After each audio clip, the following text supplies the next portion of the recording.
So Mighty Morphin Power Rangers issue 120 is finally out, and we're getting closer and closer to the finale of this comic book series. Now, issue 120, we get to revisit the Solar Rangers. For those who don't know, the Solar Rangers, they debuted in Beyond the Grid, the story arc that happened right after Shattered Grid. Now, Beyond the Grid is kind of a mixed bag within the fandom. Some people love it, some people hate it, some people just simply don't care for it. I have mixed feelings about this story arc, but that's a story for another day. But the Solar Rangers, they debuted at the end of Beyond the Grid, and the whole premise of Beyond the Grid is during the final battle against Draken in the last couple of issues of Shattered Grid, you had the big battle on the moon that they had with Draken, but also you had this rescue ops mission going on that comprised of several different Rangers who were saving the Rangers that were captured from Draken. Now, this rescue ops team was led by Grace Sterling, with Terraventure being the transportation they would use to rescue all these different Rangers, but the rescue team comprised of Ranger Slayer, Tanya from Zeo, Andros from Power Rangers in Space, you had Mike from Lost Galaxy, you had Cameron from Ninja Storm, and you had Heckle from Dino Charge. So it was a different ragtag team of Rangers that was leading this operation to save everyone. Now, of course, you did have other characters tagging along as well, like Corone as the pink Lost Galaxy Ranger, but she wasn't really part of that team, to be honest. So while the whole rescue ops mission was going on and they were saving all the different Rangers, Draken won the battle. And when Draken won the battle and hit the big reset switch on the universe where he created his own alternate reality where he was God and he watched over everyone, the rescue ops mission, they were flung into this unknown dimension simply known as the Void. And the Void is where we met Ari and Remy, Ari being the Purple Solar Ranger. Now, the whole reason why the Void is in this unknown dimension out in the middle of nowhere is because there was this part of the galaxy that had this planet known as the Splintered Star, and the Splintered Star was a planet that contained nothing but Zeo crystals. So to make sure this planet didn't fall into the wrong hands, the Morphin Masters cut off that side of the galaxy from the rest of the Morphin Grid, putting it into the place known as the Void.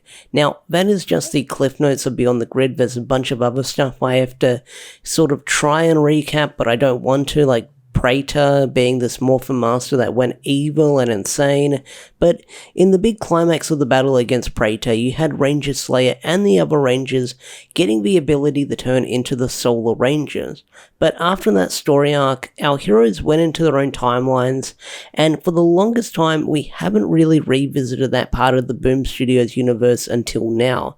I mean, we were even teased at the end of Necessary Evil that we would see this brand new team of Solar Rangers back in that finale, but after 6 years almost, or 5 years almost, we finally get to see this brand new team of Solar Rangers. And I think that's really nice because this is the final arc of the MMPR story arc. Everything's coming to a close very, very soon. And ever since Melissa's run began, it feels like she's been trying to wrap up whatever loose ends this comic might have going on. And this adds to the question, and this isn't my theory or my speculation. This was something that was discussed on Roll of the Queen's stream that I did a couple of months ago. But one of the speculations that someone brought up on the panel, and I do apologize if I can't remember who brought this up on the panel, but what if at the end of this comic book series, the comic verse either gets erased or reset or becomes its own separate thing, which I really hope that it doesn't get reset or erased with what happens at the end of this series, because that would take away the impact of these characters, the story arc, and the growth and the adventures we've had with them for the past 8 years. But we'll cross that bridge when we get there. But like I said, I think it's really nice that this is the final arc of the Mighty Morphin Power Rangers comic books for the series, and Melissa is just trying to wrap up everything that she can and sort of revisit all these old places and old characters that we've met throughout the 8 years of the comic book run. Now, Mighty Morphin Power Rangers 120, the big Solar Rangers focused episode as we visit the Void once again. Now, this issue didn't go in the direction I was expecting to go, and I'm not saying that in a bad way, I'm saying it in a good way, because usually with my comic predictions and my theories when it comes to solicitations and preview pages, if you're familiar with this channel, I have all these crazy predictions and theories, and usually they go right out the window and into the void. Sometimes I get a 10 out of 10 or a slam dunk, but usually and more recently, they just go in different directions that I totally wasn't expecting. So this issue focuses on Ari and Remy, the purple and orange Solar Rangers, and we can see that they've already been dealing with the Thrall. So this issue looks like it opens up with a battle they've been fighting for the longest time, and they've already lost some of their team members to Dark Spectre. As we see, they've already become corrupted, and not only that, the character Ari has lost almost everything important to her, from her lover to her teammates and even the safety of the people she's trying to protect. And you can see that she's started a family and she's adopted the space orphan cat thingy-majiggy, and you can see that she's slowly having everything ripped from her as she's been fighting the battle against Dark Spectre on her own. Now, in this issue, we're introduced to the new Solar Rangers we heard about, but we don't meet all of them. 3 of them we meet unmorphed, and the others are already corrupted. So we don't get to see all of them, unfortunately. Now, the ones we do meet are the ones I kind of wish we get to spend more time with, or at least there was an unlimited one-shot that tied into this issue, so we can actually meet the other Rangers, get attached to them, and understand what they were like before they were corrupted. Now, going back to the Solar Rangers, we do meet Tegan, who is the navy blue one, and more of a heavy-set character, which is cool to see, because in Power Rangers, we don't really see that these days, or we don't see those body type builds becoming Rangers. Sentai, we saw it a fair few, especially during the early days, but here, we see Power Rangers dig into that design. Now, the red and yellow Rangers are called Maxi and Salem, and these 2 characters are lovers, they're boyfriends. That doesn't bother me. I saw a few people on Facebook ranting and raving about it, having a cry about it, but I feel like those people who complain are the ones who don't read the comics or only read MMPR, so they're very out of the loop with what the comics have been doing for the past couple of years. And Maxi and Salem, I feel sorry for the most in this situation, because at the start of the issue, Maxi is unsure how to confess his feelings to Salem, and then during the battle against Dane and the corrupted Solar Rangers, you can see that they almost died in that battle, and Salem had his hand removed. So in this heated moment, in this sort of break between the war that they're fighting, they confess their love and their feelings towards one another, and it's because they don't know if this is going to be their final moment, which is a really nice moment within itself. So one thing that confuses me a lot about this issue is the ending.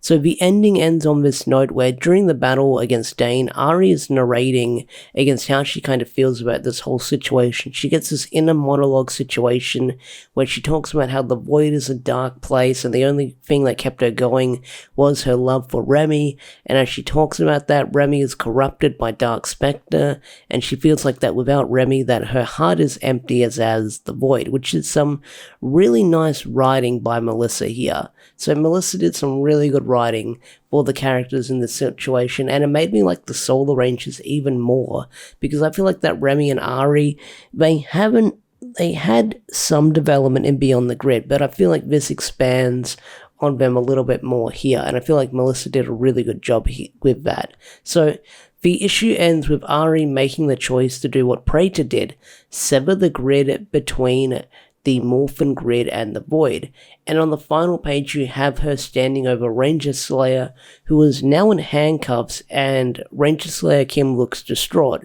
And the ending is what confused me, because we suddenly see Ranger Slayer captured, she's looking at Kim with this crazy look on her face, like Ari's got this like crazy stare on her eyes, and that's what confused me about this month's ending, because I feel like we were missing something important here with why Ranger Slayer was captured, and I'm sure we'll get an answer in next month's issue, but it felt kind of weird, like you turn the page, you look down, and you see Ranger Slayer handcuffed, and you see Ari looking at her. So That ending kind of confused me, but it looks like that Ari is going to sever the link between the Void and the Morphin Grid to make sure that Dark Spectre doesn't get their hands on all of these Zeo crystals. So it looks like that possibly they're going to split the splintered star